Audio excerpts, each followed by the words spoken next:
Hi, good afternoon, and welcome to Cyber Attack Manila 2020. Today I'll talk about insecure code, identifying the root cause.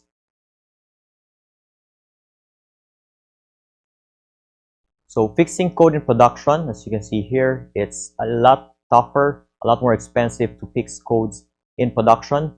But apparently, and sad to say, a lot of us still do it. What are the effects of insecure code? So first of all, the compliance to good practices and international standards is reduced. So you wouldn't be able to comply with the Data Privacy Act, ISO standards, NIST, and a lot of those regulatory mechanisms in place. The risk for data breach also increases as we develop codes that are insecure.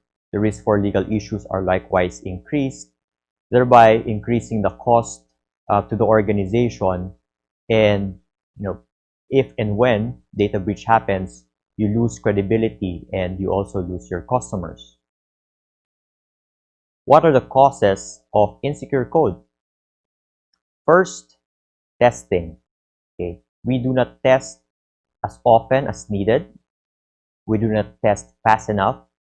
We don't test comprehensive enough. And a lot of this has to do with manual testing. Developers and development organizations do not subscribe to automated testing. And the technologies are already present.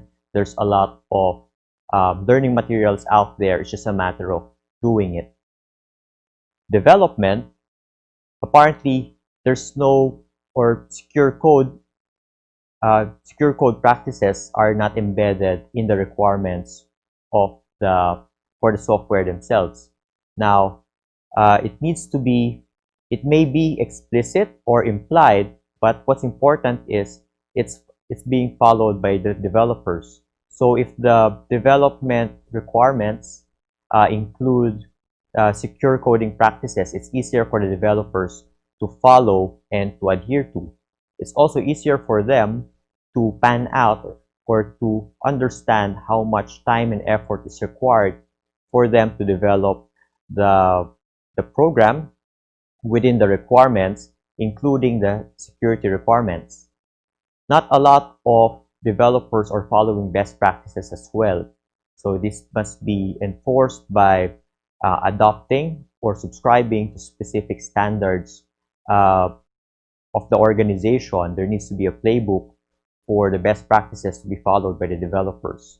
And apparently, there's code review is not being done as regular and as often as possible. So code review is very important.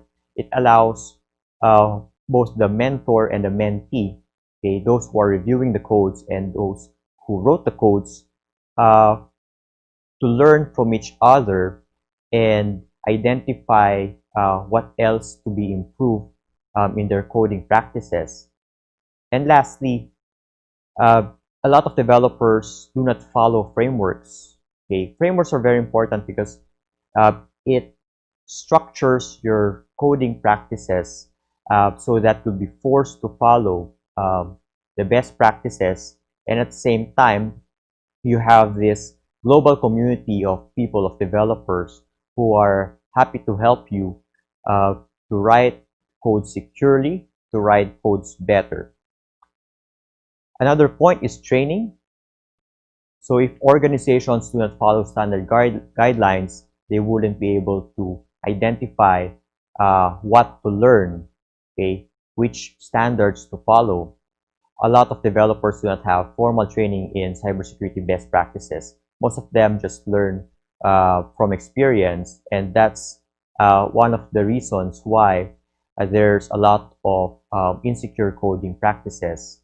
And lastly, in terms of training, not enough mentoring is being done by by the developers and or the organizations as a whole.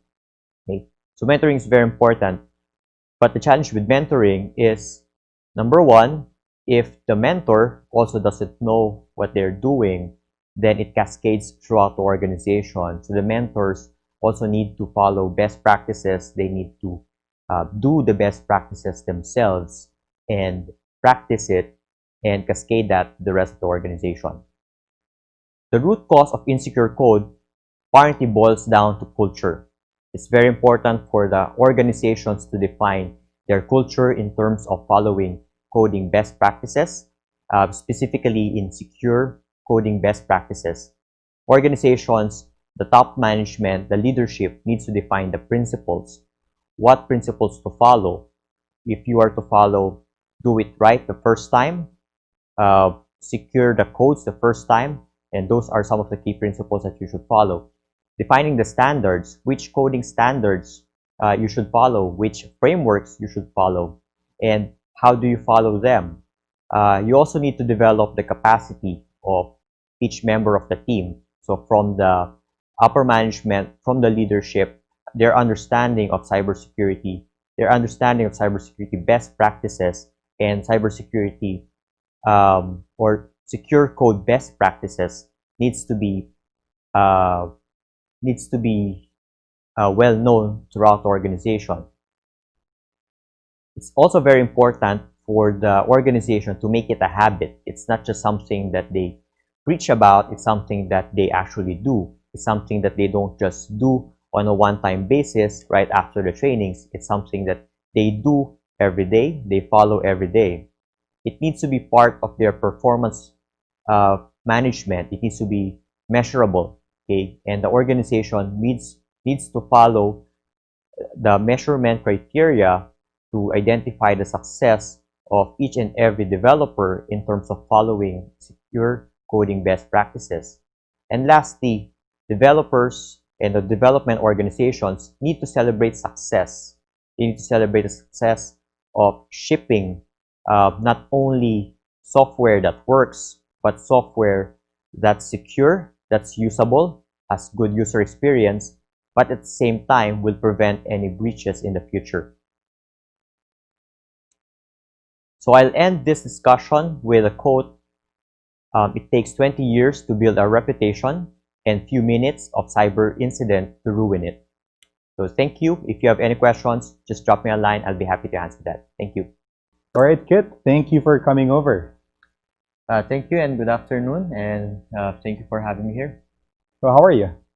Good, despite all of the things going on. How is the IT team dealing with things at the moment, considering the pandemic, and also are there any trends with any new risks involved during these circumstances?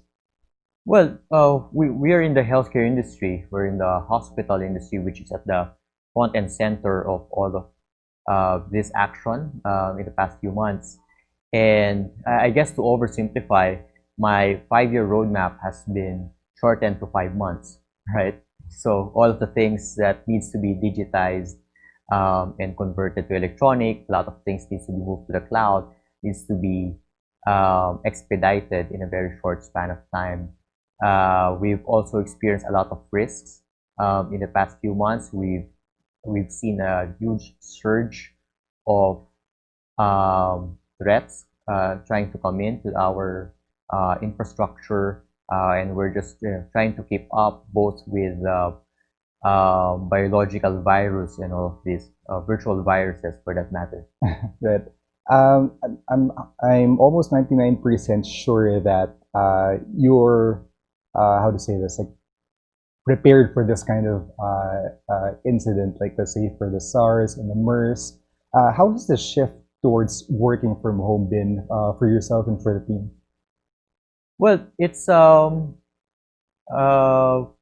little bit of good and bad, right? So good is that we maintain the safety of everyone, being mindful that we're working in the healthcare industry. It's a 24 by 7 industry, and at the same time, it's also been significantly challenging because when we started, a lot of our IT infrastructure wasn't in place yet. For example, in the past, only the IT team of our organization was familiar with working from home setup. So we're prepared. We have the right software, hardware, tools in place. for our IT team. And then all of a sudden, about 30% of our organization needs to shift to work from home, and we didn't have enough time to prepare for that. So it's like, um, you know, learning how to drive while putting on the wheels, for that matter.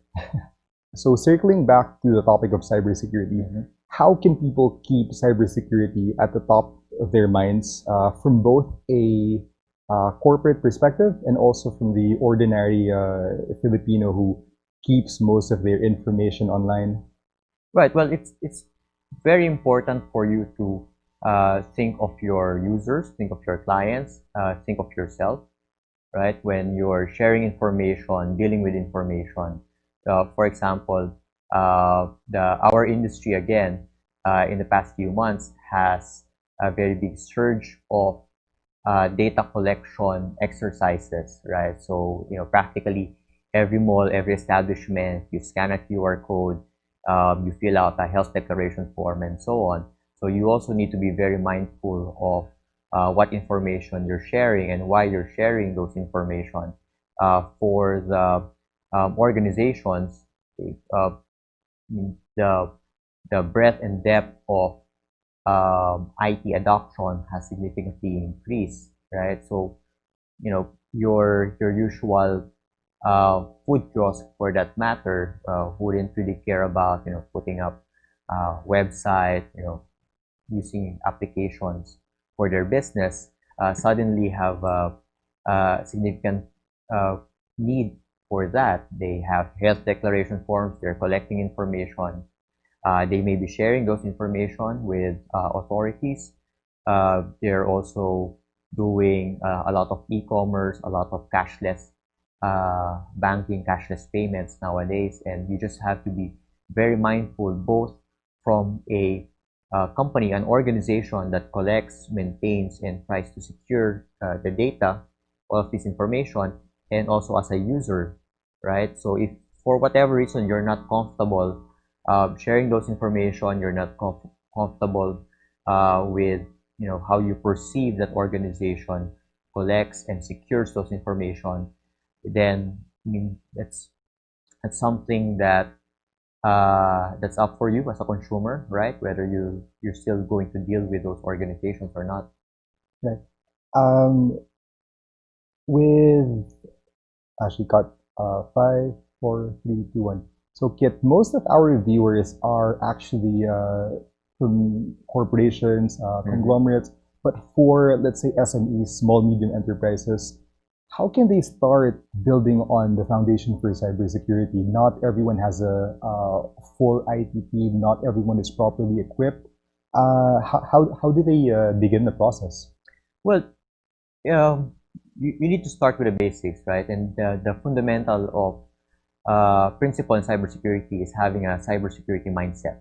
Okay, so even if you're an individual or as an SME, it shouldn't stop you from securing the information that you collect, that you process, uh, for from as simple as password management. Okay, securing your password, not reusing your passwords, activating multi-factor authentication. So as simple and as basic as those exercises, to some of the a little more advanced SMEs, a little more high-risk SMEs, using specific and best fit technologies for their requirements, right? So, obviously you don't need to buy the high-end firewalls, but at the minimum, you should have one for your organization. Um, you know, uh, as simple as email, social media services, your social media accounts, securing them is fundamental in any organization, for that matter. You need to have some sort of layer of protection, right? Yeah, definitely. So layer of protection needs to be in place in any and every organization, for that matter. It doesn't matter how small or how big you are. It's just a level of maturity for every step of those layers, for every layer that you add, uh, that needs to evolve. But at the minimum is you have protection in each of those layers. As a developer, How is there any piece of advice that you can share on how they can keep their code secure? Well, I guess to oversimplify is no shortcuts, right? So you have to do it right. You need to learn how to do it right. You need to do it right. You need to always do it right. Okay, and you need to test whether you did it right. Okay, so again, circling back to the mindset as a developer, it needs to be part of your coding best practices. It needs to be part of your language. It needs to be part of how you do things rather than an afterthought of, okay, I'm going to write a program and then after that I'll have it tested by another person, have it secured by another person. That's not the right way to do it. Best way to do it is do it right the first time. Okay, if you're going to write a piece of code, follow security best practices already, secure coding best practices on day one so that you don't have to fix it in production afterwards. Yet before we end this segment, do you have any parting pieces of advice for our viewers? Well, cybersecurity, as I've said, is a mindset. It's a lifestyle for that matter, and it shouldn't be a job for one or two persons in the organization. It's job zero for everybody. So, and in whatever industry, so whether you're a nurse working in the healthcare industry, data privacy and cybersecurity needs to be at the top of your mind. Whether you're a banker, whether you're an IT expert or a developer, this should be part of your lifestyle. Thank you so much, Kit. And if our audience would like to reach out to you, you can share your LinkedIn with them or email address. Well, I'm relatively easy to find on LinkedIn. Just search Kit Sumabat. My Twitter account is just the same. My email address is kitsumabat@pm.me. All right, thanks. Thank you so much for your time, Kit. Appreciate it, and I really hope that we can actually have this event face to face, hopefully next year once more. Yeah, looking forward to that. Thank you. Thank you. Thank you.